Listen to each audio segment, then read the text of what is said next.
Good morning. Welcome to the O'Rourke Report. Got a lot of things to go over with you today, so let's get right into it. Okay, I have mentioned them a couple of times. One of the subjects I go on about is when a cast has been on a reality show for, I'm saying, more than 3 years. They've learned the ins and outs, they've cozied up to a producer or two, aka Kyle Richards in Beverly Hills, and her little pal Alex Baskin, I think his name is.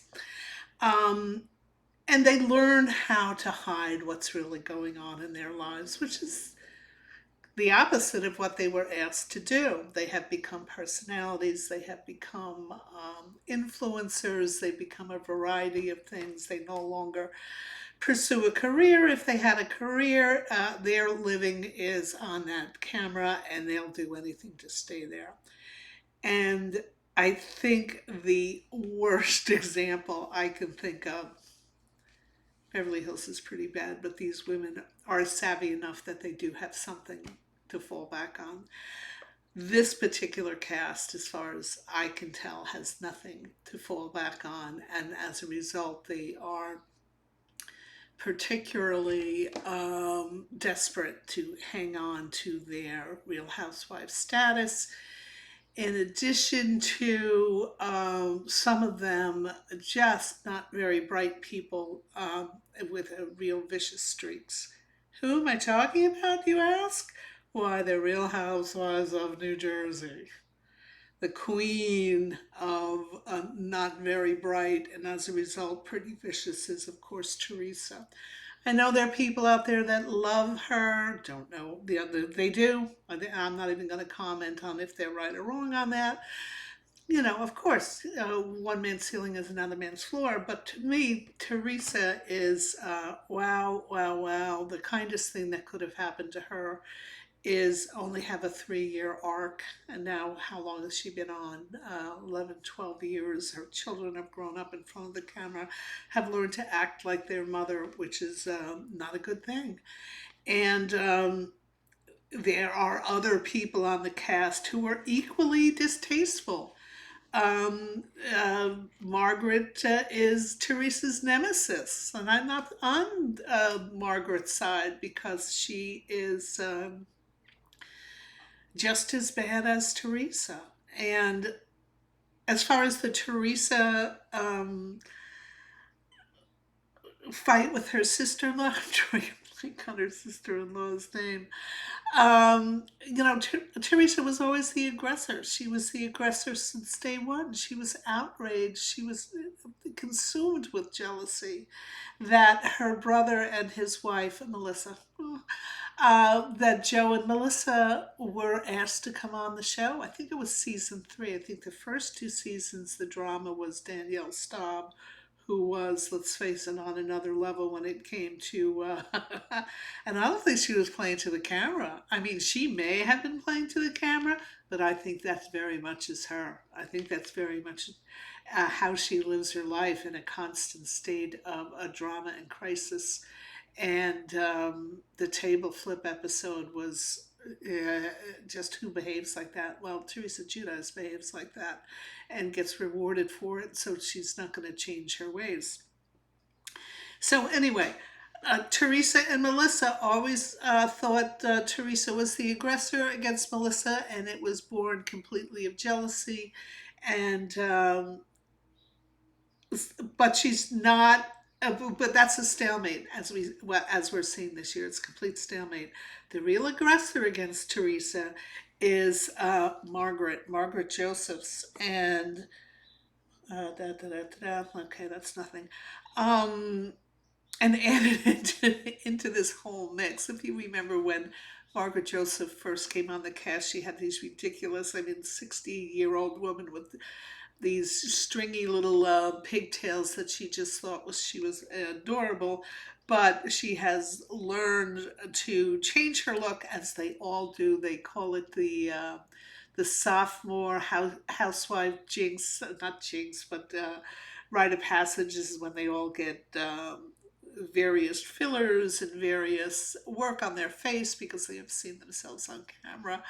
They've seen their makeup on camera, and they make changes. Well, who made more changes than Margaret? I mean, she has been guzzling whatever it is she guzzles, Monjaro, another one of those Ozempic type of products, and she, as a result, looks very gaunt. I don't think she has got a good look. My opinion, I know. She still has the very brittle blonde hair, um, and she wears a ton of makeup. I mean, an incredible ton of makeup. They all do.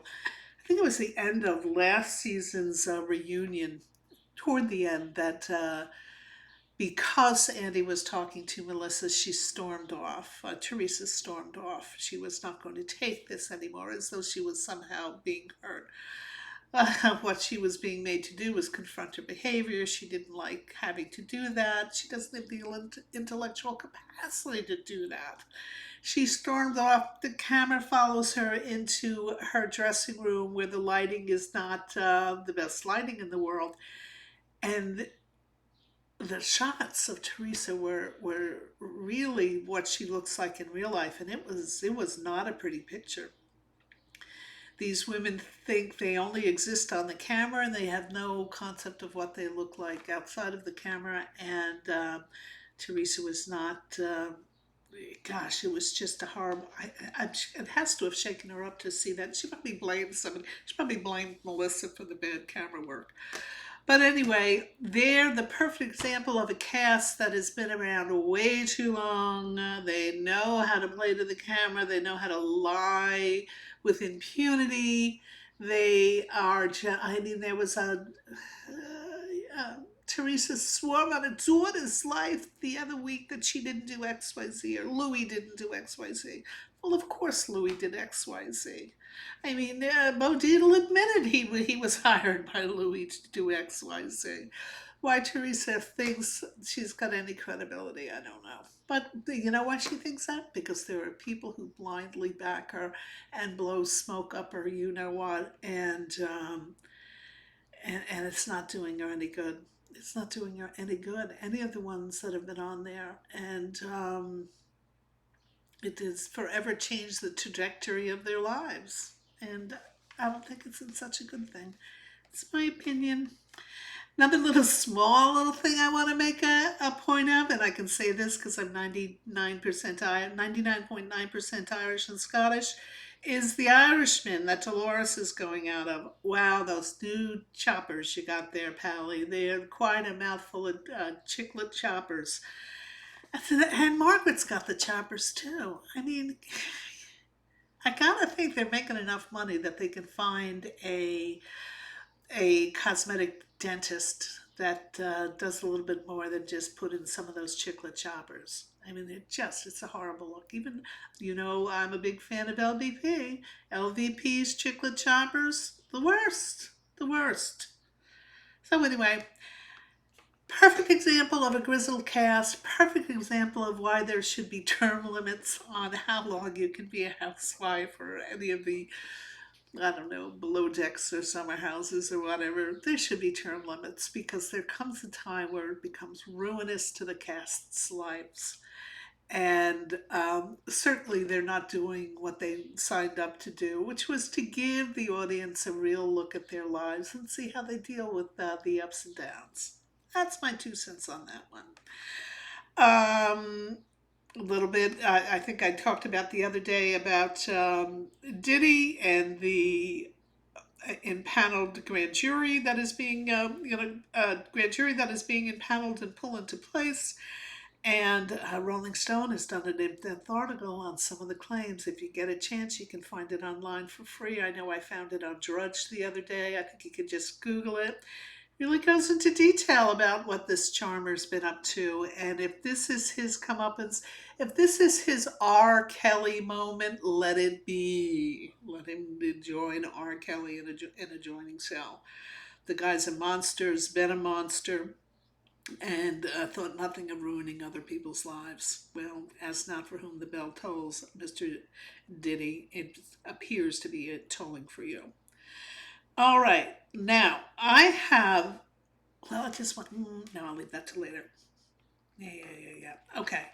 I have been on record about this show before, and I really spent some time analyzing it. And it's the show that has what I call the utmost creepiest cast in reality television. And that show is The Seeking Sisterwives, which follows four or five couples who are looking to bring another wife into the fold. And they all have these really ridiculous reasons for wanting to do it. And the husbands are uh, let me, I'm not going to go into that analysis of them, but I will say they are the creepiest cast on television. And there's one guy in particular, he stays home. He strangely, when we first meet him, he's already the patriarch, and he's got two other wives that for some reason he has made them marry each other. That's in Colorado. He has made them marry. What the efficacy of that is, I don't know. It may be an insurance thing. One of them worked. She needed insurance, had to get a wife. I'm not sure why it's important that they marry, but the other thing that it's important that they do is they have to be the ones to go out and work while he stays home. And this guy comes across as a pimp. He just comes across as a pimp. He keeps his pimp hand strong, and he stays home with his pimp cup. And the women go out there to work, and he has them all, get ready for it, all sleep in the same bed. Now, last year, all these women are obese. They're very out of shape, and yet they flutter around this guy as though he's their pimp, actually. So anyway, last year's story was to bring a third equally obese wife into the group. And you kind of felt for her. She looked a little bit slow, but every once in a while she'll come across as, intelligent in her confessionals. Yet her reactions, you say to yourself, oh, is she mentally disabled a little bit? It's kind of, hence the creep factor. So this year opens up with the three of them. Now he wants to bring in number four. And who does he find? Oh, lucky him, a stripper. Who wants to be wife number four? He's in seventh heaven. He's salivating. He can barely keep, this guy is so creepy. He cannot keep his hands to himself. Now, the fly in the ointment is wife number three. She is expected, once wife number four comes in there, she's expected to have to marry wife number four. Why do women have to marry each other? I still don't have that straight. There's no way these people are being honest. So they bring in this fourth girl, which she's got some sort of problems. Well, let's put it this way: she's lived a very hard life, and she's looking to live in the house, I think, or have a roof over her head. But little does she know, she's going to be expected to work, and. So anyway, again, we are treated to a scene with all five of them in the bed. Him in the middle, two on the others, two each on the other side. Creepiest cast in reality television. You would think he would be the creepiest on that show. Oh, no, no, no, no. There's another one even creepier. And it's Garrett, and also in Colorado, strangely, some type of religious fanatic. Evidently, God tells him everything to do. Oh, I'm just going to wait and see what God wants me to do. You think God's got time to listen to you, Garrett? You think he's going to put his day aside to listen and give you detailed instructions what to do? I mean, a fundamentally dishonest person, if that's who he's using. Well, his wife, who he divorced so he could get a K-1 visa for some poor Brazilian girl. They're now on Brazilian girl number three. None of them work out. None of them leave Brazil. None of them quite make it to the United States, Colorado. Um, but he divorces his first wife, so he'll be open to do that K1 visa. And the first wife, Danielle, she is super passive aggressive. Super, super, super passive aggressive. The butter wouldn't melt as she's looking into the camera, just hoping everything will work out with Garrick and the new woman and blah blah blah. Meanwhile, she's calling up the consulate in Brazil to warn them that we're a polygamous family. Don't give them this, that, or the other thing. It is this is a wow cast with a boatload of dishonest people, all looking right in the camera, and oh, I just want to quick backtrack to the pimp in the four,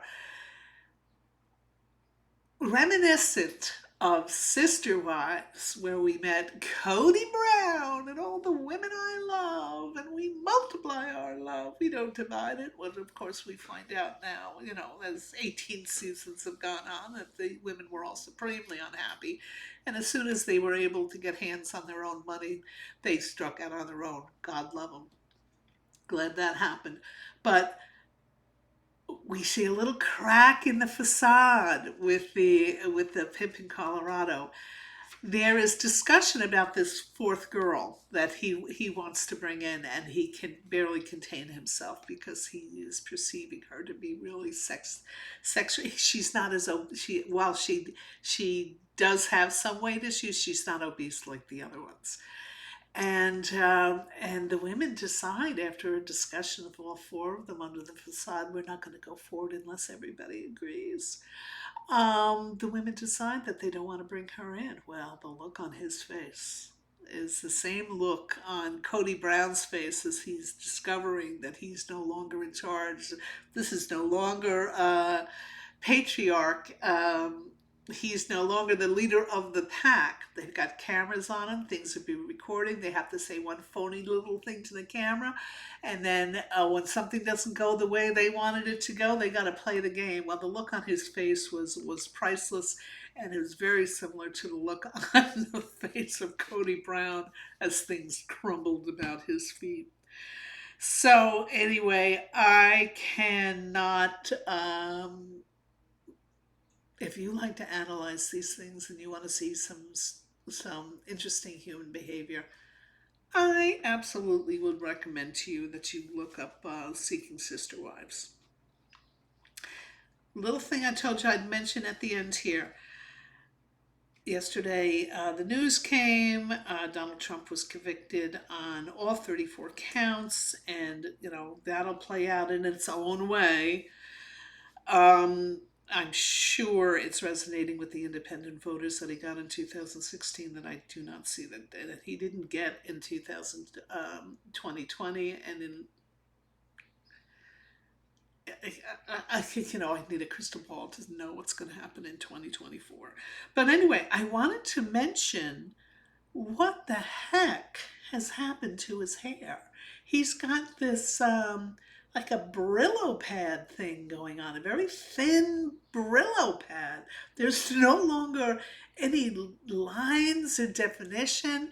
To get a close up on the face, it looks like he's had eye work. His tone is again that orange tone. Wow. I'm just curious to know what happened to the hair. It is definitely going the way of Dodo. It is disappearing from the skyline. One final thing, I mentioned this a couple of weeks ago when we were talking about RFK, who could act as spoiler in 2024. We all know it. We don't know who he's going to pull from. But I mentioned about his brain worm that he had cited in his divorce petition. And I wasn't sure at the time I was talking about the same time frame, but the same time frame as this divorce petition ended up with the wife hanging herself. And all these things came out that he was a serial cheater. He treated her poorly, very poorly. And like so many of these Kennedy men that you hear about, they just run roughshod over the women. And the women either have to be like, Rose, shut up and sit down, or pay the price. And this poor woman, with this divorce worm controversy, she committed suicide. So not a happy thing, not a happy man. And he's married to Cheryl Hine, who was Larry David's wife on Curb Your Enthusiasm. I wonder how things are going for her.